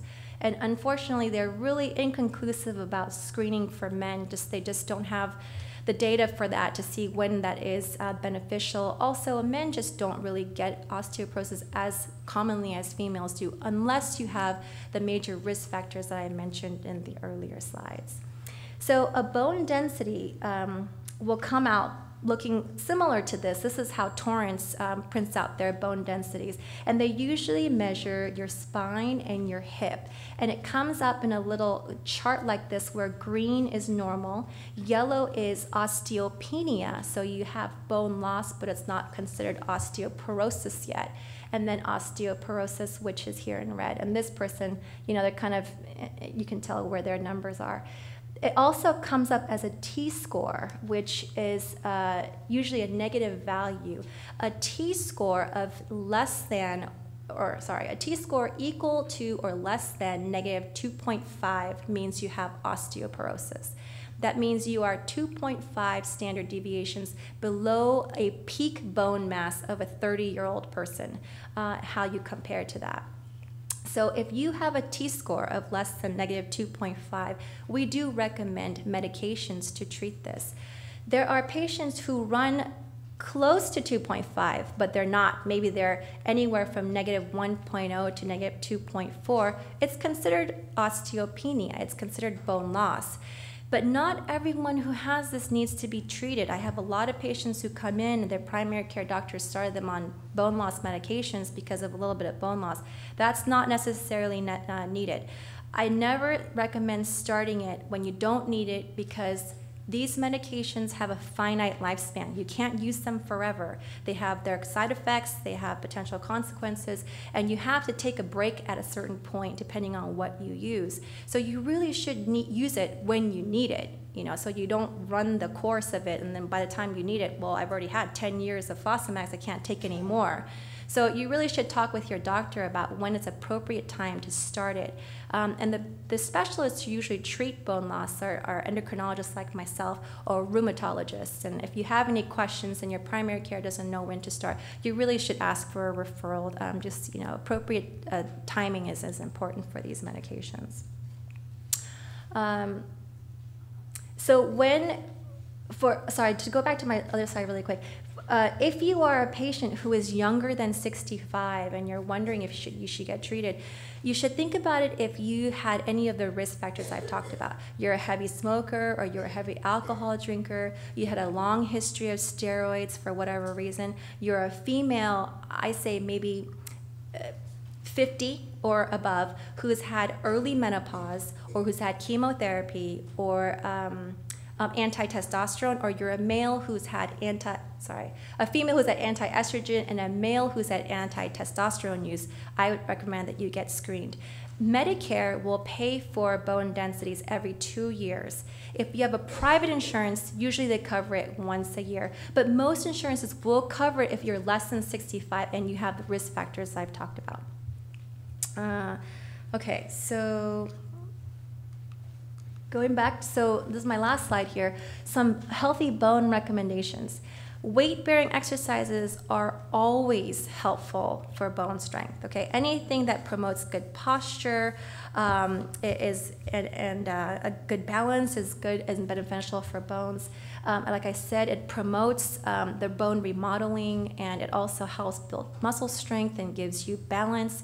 It's always recommended. Weight-bearing exercise is anything that puts your weight against gravity. So walking, dancing, yoga, weightlifting, those are always great exercises for bone loss. Taking daily calcium every day, at least 1,200 milligrams for anyone who is postmenopausal. You will get probably about 300 to 400 just on a regular diet of, milk, cheeses, yogurt, ice cream. But if you don't find that you have enough of that or dark leafy green vegetables, then you should take some supplementation to equal about 1,200 a day. You can't absorb all 1,200 at once. Your gut just can't do that. So you have to break it up, 500 here, 500 at lunch, 500 at dinner. Vitamin D is also very important for bones. It helps absorption of calcium. It's also important in bone strength. And most of the vitamin D comes from sunlight. Our skin absorbs vitamin D and then it converts it into a form that you can use. A lot of patients, especially elderly patients, are vitamin D deficient. They just, first of all, don't get enough sun. And if you're like me, if I go into the sun or my kids go out into the sun, I blather sunblock all the time. I don't want the risk of skin cancer. So you're just not going to absorb that vitamin D if you do things like that. So another way to get it is with diet, eggs, saltwater fish, liver, and also supplementation, obviously. You can just buy these things over the counter. And I recommend anyone who has a vitamin D deficiency, and you got to talk with your doctor about what to take, but if you're postmenopausal, at least 800 to 1,000 IU a day is recommended. They say maybe 15 minutes of sunlight directly on your skin every day is enough to not be vitamin D deficient, but I don't think a lot of people actually get enough of that as well. And then medications, obviously, if you need them, medications to start at an appropriate time is always beneficial to promote bone strength and also prevent destruction of bone, as is going to happen as we age. So I think that's it. Thank you.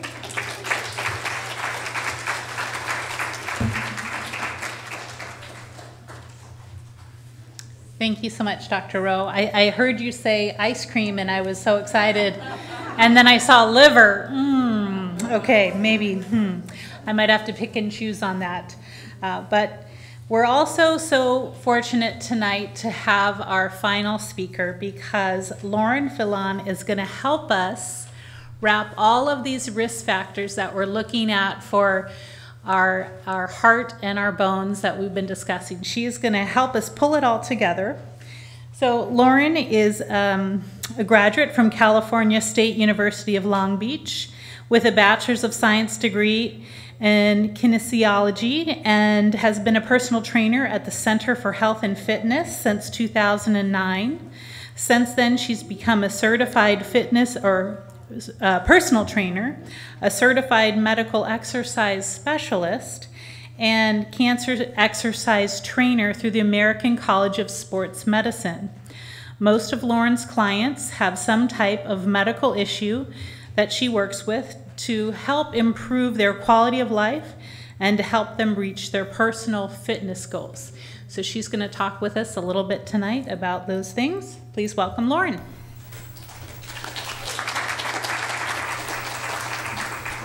Hello, everybody. Are we all still awake? I hope. Yes? Okay. So I'm here to be a little more positive on what we can do to help these side effects that you might be experiencing from cancer treatment.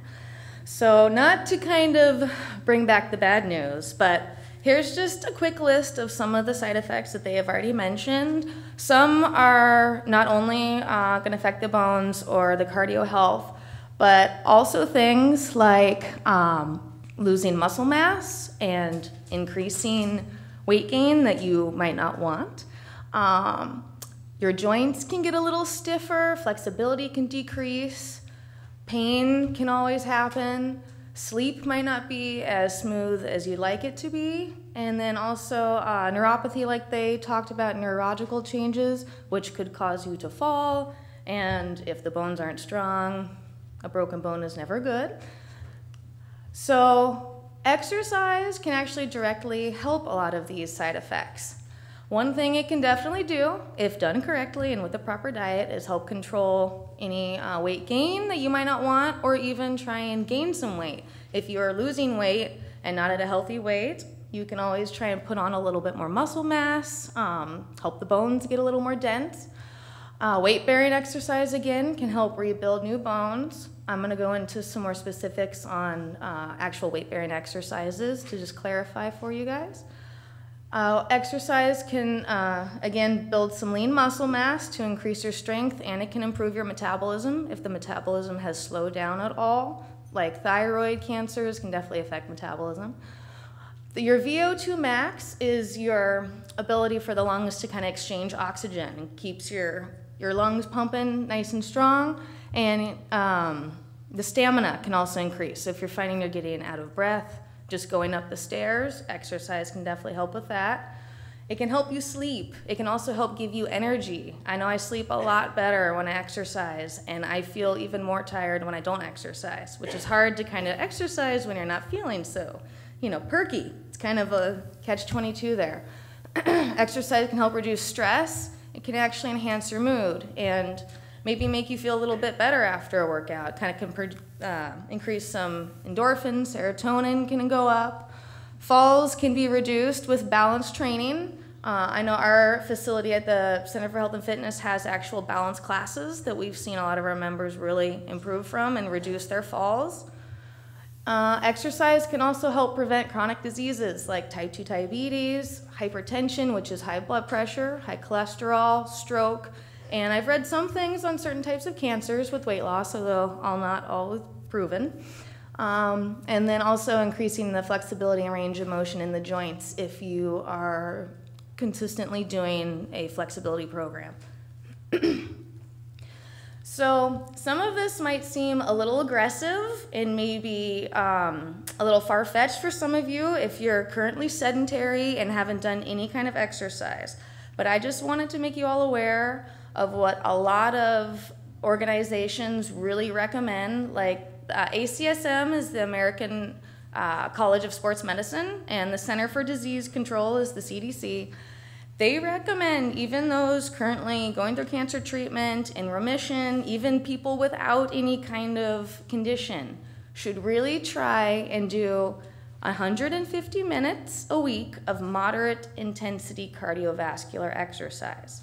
So moderate intensity would be like going for a brisk walk. So that would be 5 days a week, 30 minutes. You can always start with 10 minutes.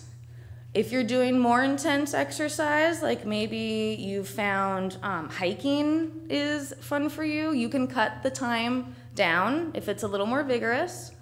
And even 10 minutes at a time can give you some increased stamina gains and can actually give you some positive effects on your cardiovascular health.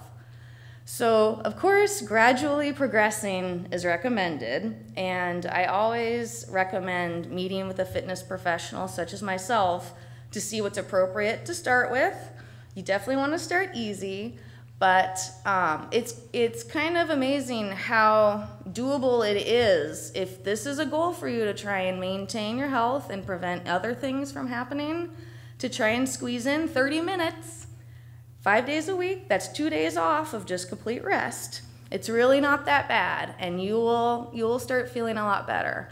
And then also, some is better than none. So if you're doing 1 day a week of a 10-minute walk, over time, that can definitely help with something.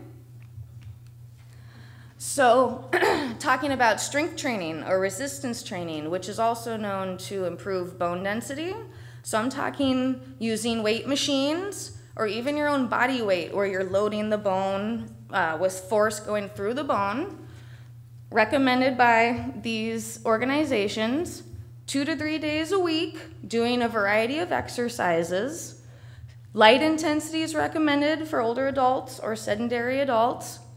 You can start with, I would even say one to 4 sets of each exercise.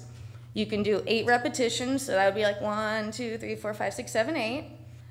And you want to try, if you're trying to improve your power and your strength, which means you can move quickly and still be able to have some resistance, you'd want to try and do anywhere between 8 to 12 repetitions.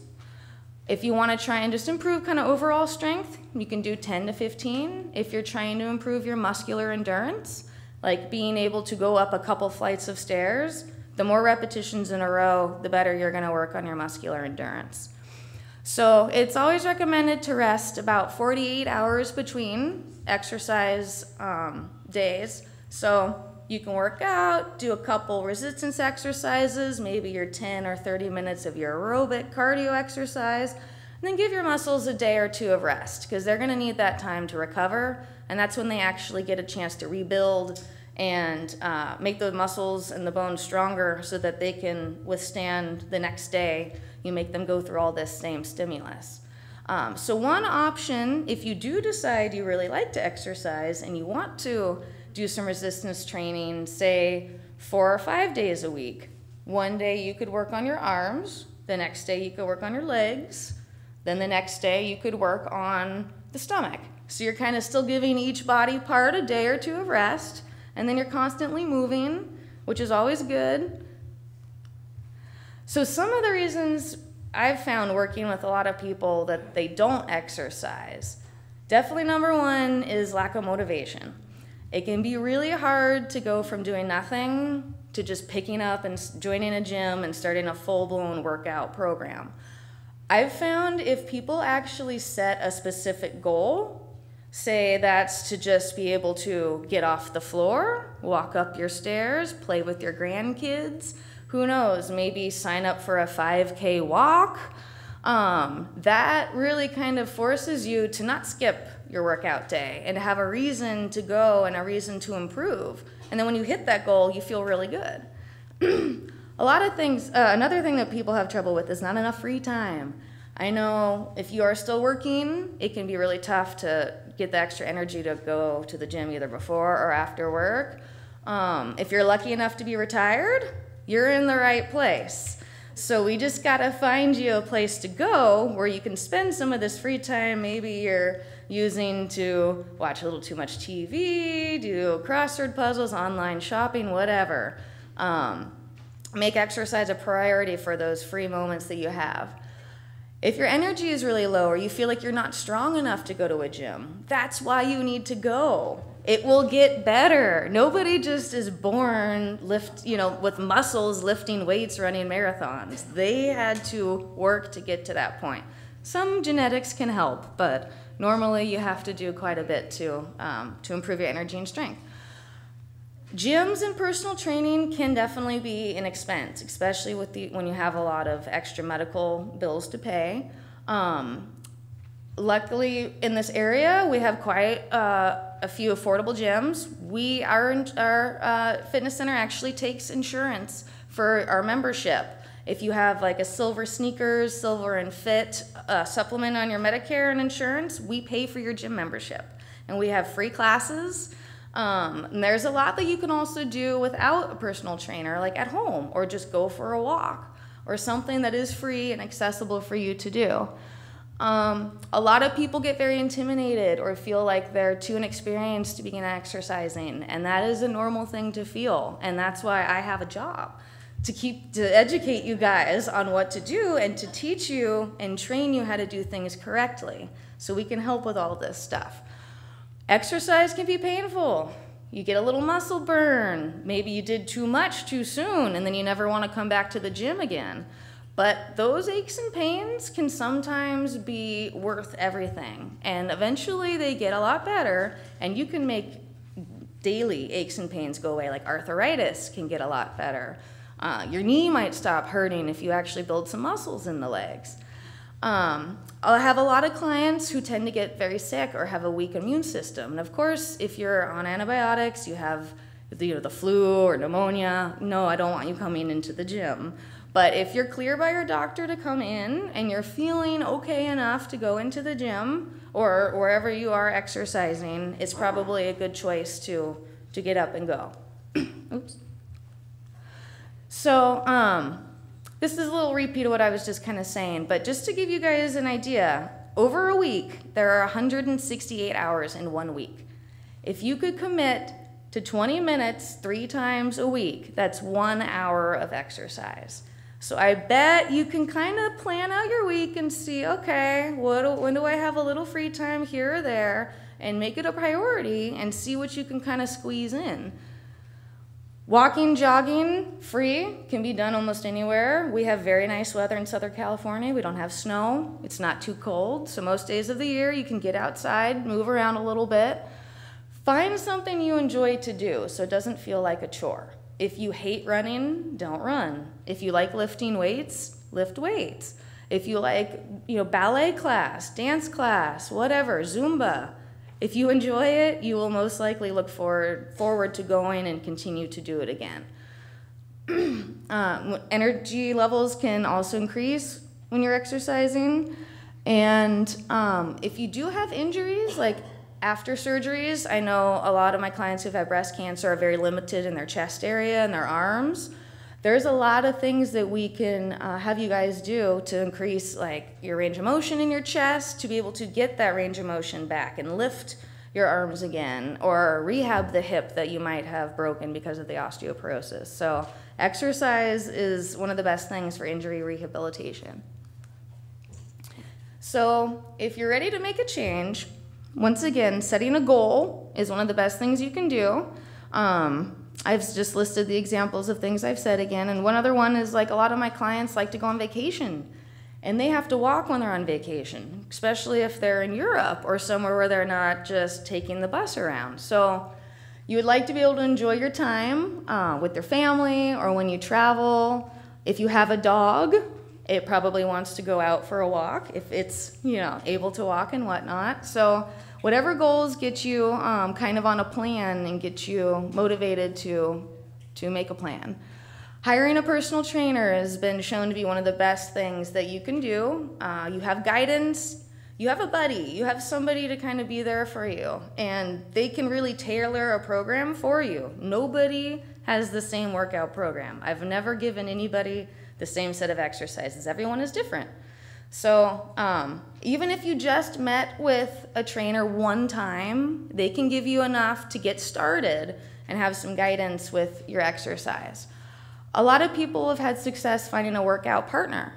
I know we've had a lot of people meet people in our group classes, and then they come back to that same class the same day because they see their friends, and it kind of becomes a little bit of a social environment. And when somebody doesn't show up, people notice.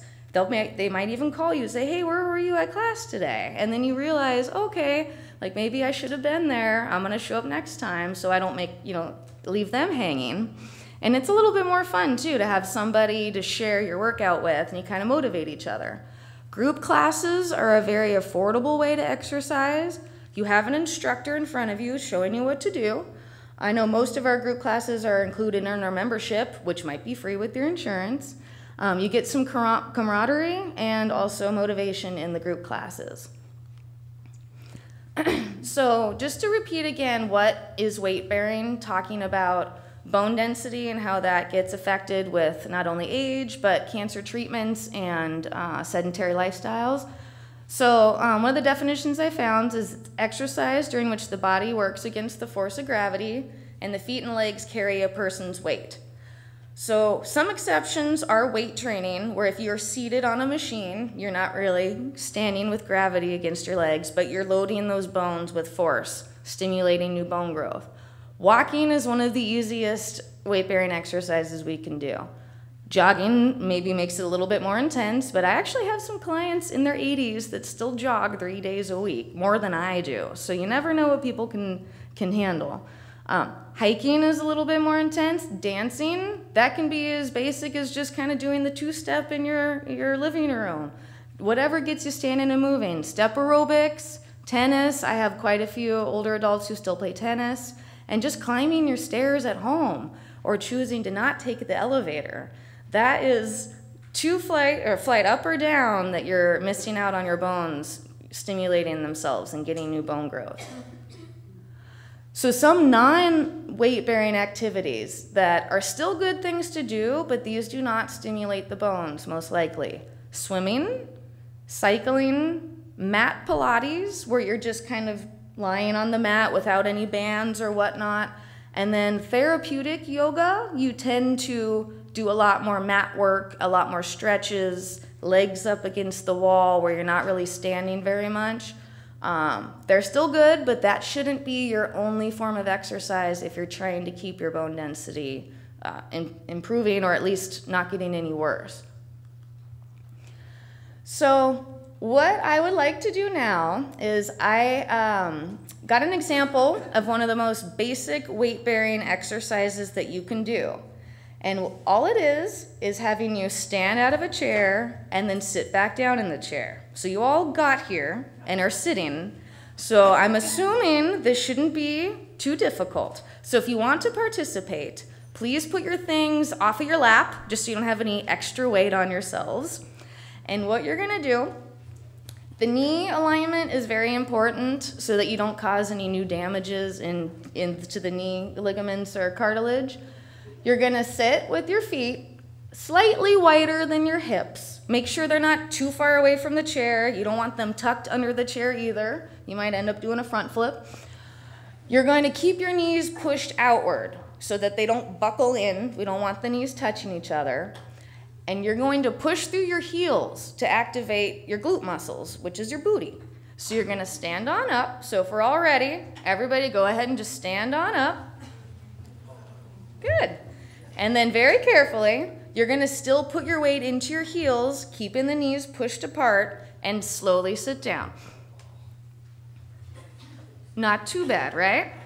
Now let's have you do that one more time. So go ahead and push through the heels, stand on up. Good. And then slowly have a seat, keeping the weight back into the heels. There. So not only are you loading the bones, but you're strengthening the legs, hopefully a little bit of the core. That's the stomach trunk area. If you're trying to think about pulling in the stomach, which is a whole nother lecture. And you could do as little as 5 of those up and down one time, or you could do up to 20 of them 3 times a day. It depends on your skill level. Some people might have more resistance than others. If you're feeling pretty light, you can always hold your cat or your dog or something that maybe if you dropped it, you wouldn't feel too bad in your hands to make you a little bit more resistant.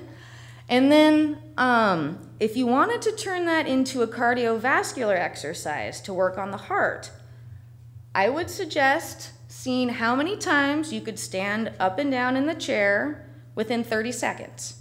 That should get the heart rate going a little bit. If that's challenging, I would stay with that 30 seconds and just work on improving how many times you can do it.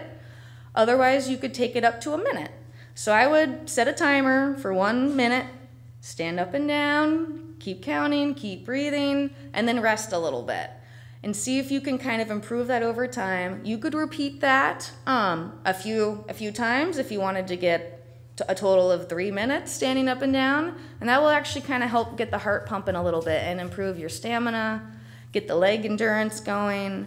And if we can't stand up and out of a chair, then we're gonna have some major problems with other things you wanna do. I read an article that the #1 reason people enter an assisted living center is because they can't get off the toilet. So this is about the height of that. So this is something that's very functional. Hopefully you all have a chair about this height that doesn't have wheels at home. A couch might be a little squishy. So we actually made a handout that has this exercise on it, as well as the list of the weight-bearing exercises for you to take home in case you forget how to do this. And I think, oh, here's just cardio, just to let you know, a lot of my clients ask me, what is cardio? What is aerobics? Cardiovascular exercise is any activity that raises your heart rate for a prolonged period of time, meaning more than like 1 minute. So walking, aerobics, just like a high-low aerobics class. The elliptical trainer is nice low impact on the knees that gets the heart pumping. Swimming's good, cycling, running, circuit training, or interval training, meaning you're working at a high intensity level for maybe 30 seconds, and then you get a minute or even a minute and a half to recover, and then it gets intense again, and then you get to rest. And then dancing is also a very good form of cardio, and it's fun, and you might not even know that you're exercising. And that concludes my program.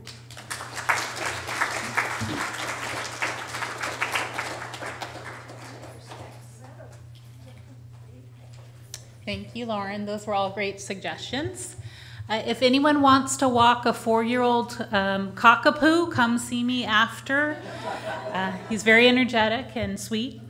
But I just wanted to mention a couple things real quick. We do have some opportunities right here in all the communities and all the agencies that are sponsoring this event. Torrance Memorial has a number of classes that you can sign up for. American Cancer Society has their Relay for Life information if you want to get some walking on. Cancer Support Community offers free low-impact cardio, and we also collaborate with Beach Cities Health District and do a Return to Wellness program, which is 8 weeks of introducing you to different types of exercises, and that's going over to the Center for Health and Fitness over at Beach Cities. It's a great introduction and it's free. So just some really neat opportunities we have right here, right now. So now we have a question and answer session with our panel. Hopefully you guys all have your white index cards.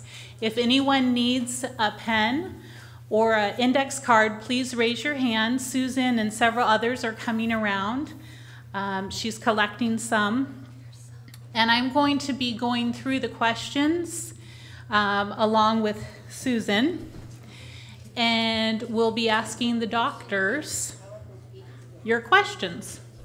So I'll give just a couple of seconds here to collect the cards. And I think, Miriam, you have a microphone over there, is that correct? So you can, the doctor can either come up here or speak on the microphone, Miriam has. So the first question we have is directed towards Dr. Lowe, and the question is, how much vitamin D ASA daily? Normal vitamin D, when you look at the laboratory test, is 30 to 100.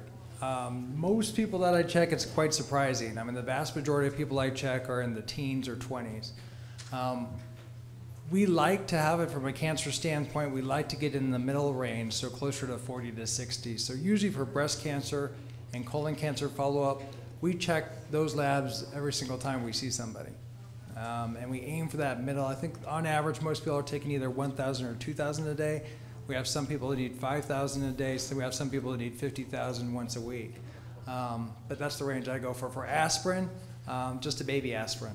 Okay, in European studies they use 2 baby aspirins, but in general I just recommend 1 baby aspirin a day. Thank you. Okay, so we have another question here for Dr. Rowe. What about testing the heel for osteoporosis? Screen Line uses heel, the screen groups that go around communities and do at the screenings use the heel. Okay, so a lot of screening centers tend to use an ultrasound for a heel density. They're also effective, probably not as accurate as the bone densitometry I showed you a picture of before, but they do catch them sooner, because if you have noticeable disease in a heel ultrasound, then you will definitely have bone loss on a DEXA. So if you clear it, you might be okay, but if they see that something is weak on the heel ultrasound, you definitely want to proceed further, because they catch them a little bit later than a bone density would. Okay, thank you, Dr. Rowe. So we have a question here for Dr. Lurie. Doctor, why is cancer of the heart so rare?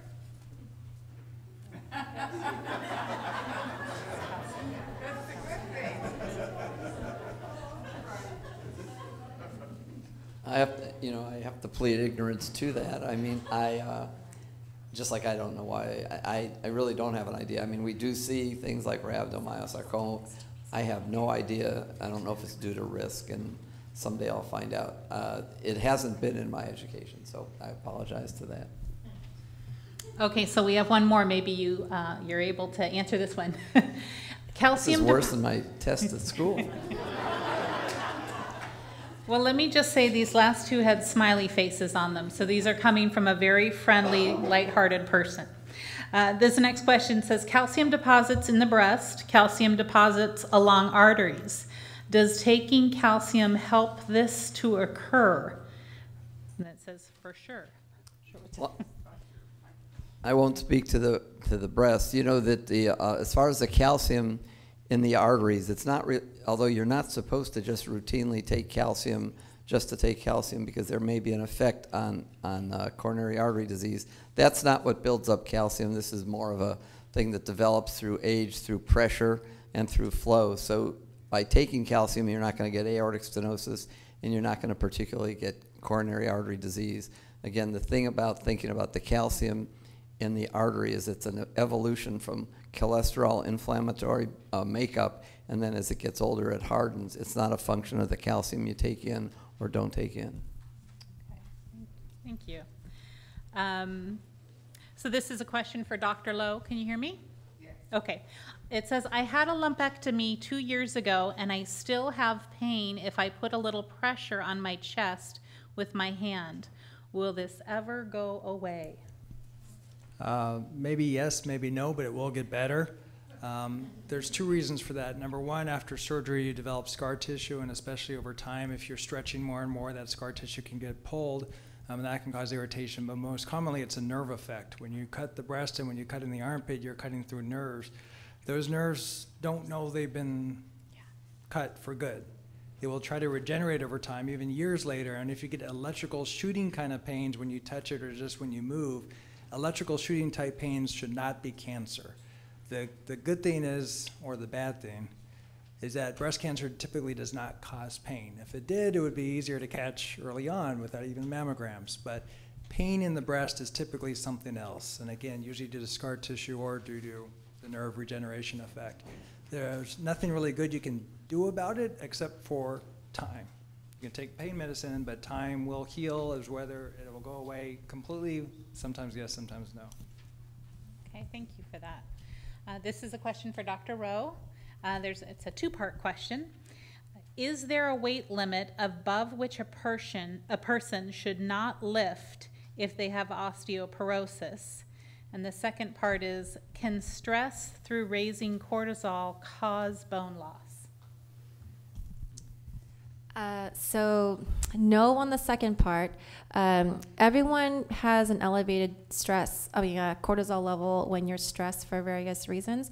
But the kind of steroids we're talking about in terms of cortisol is if it's pathologic, it's secreting tons of cortisol abnormal to the amount of daily living that you're going to have the bone loss. So I wouldn't worry about stress causing bone loss. The second part is, it kind of depends. I never really recommend patients who have really severe bone disease to lift anything heavier than 20, 30 pounds.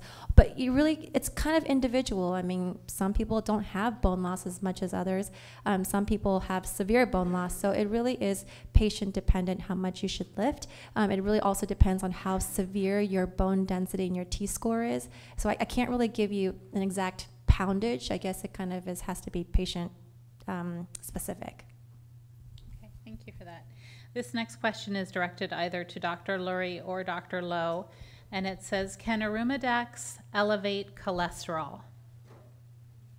Any takers? Yeah, sure. Indirectly. I don't believe it would do it directly, but just like when women reach menopause, when their hormone levels go down, and that's what Arimidex does, is it lowers estrogen even further from your fatty tissue and your adrenal glands. The hormonal system affects the whole body, just like it can affect as far as causing weight gain, it can cause hair changes. So yes, it could, but it's not an expected direct effect. It's due to the indirect effect. And another one here for either Dr. Lowe or Lurie. Are there oncologist, cardiologist specialists? At this point, there's not. At a few like academic institutions, there are departments of actually, cardio-oncology, but there's nobody that's trained in it, and as soon as they are, they'll know why there's not a cancer of the heart, but they're just now evolving this type of position. I know at Ohio State they have it. I know at UCLA, Dr. Yang does it, but it's still new. So no, there's no specialty training yet. Yeah, if there was a specialist, they would not have many patients is the issue. I mean, so you'll have a cardiologist at an academic center who does all types of cardiology and also is a specialist. But when you're dealing with treatment, which has maybe a 1% risk of congestive heart failure, and we try not to give it anyways, it's just not very common anymore as opposed to 20 years ago. Another one here for Lowe or Lurie. Why does chemo cause bone clots? Oh, blood clots. Why does chemo cause blood clots? So chemo typically does not cause blood clots. Cancer can cause blood clots because you're always in the middle between clotting and bleeding, and usually we're right down in the middle. And if you have cancer, there's a lot of inflammatory chemicals being released in the blood that pushes you towards clotting. Hormonal treatments can cause clots. So if you're on tamoxifen, not aromatase inhibitors, but tamoxifen is an anti-hormone in the breast. However, it's a pro-estrogen in the blood and in the bone. That's why it helps build bone strength, but it also increases the risk of blood clots. But that risk is about 1%. We're going to just answer or ask a couple more questions here because we want to be very aware of the time here. Dr. Lurie, if it's 2 or 3 years after radiation on left breast, should my oncologist be checking a woman's heart? So I'm assuming, yeah, radiation on the left breast. Well, if I think this is something that not everybody's in agreement about. I don't know that it's fair to just have the oncologist. I think the one thing you got to think about, it's not just 2 to 3 years, it can be many years after, is the ones that we've seen are you look for the things that could change. One, if there's valvular disease, there's not a specific test you have to do.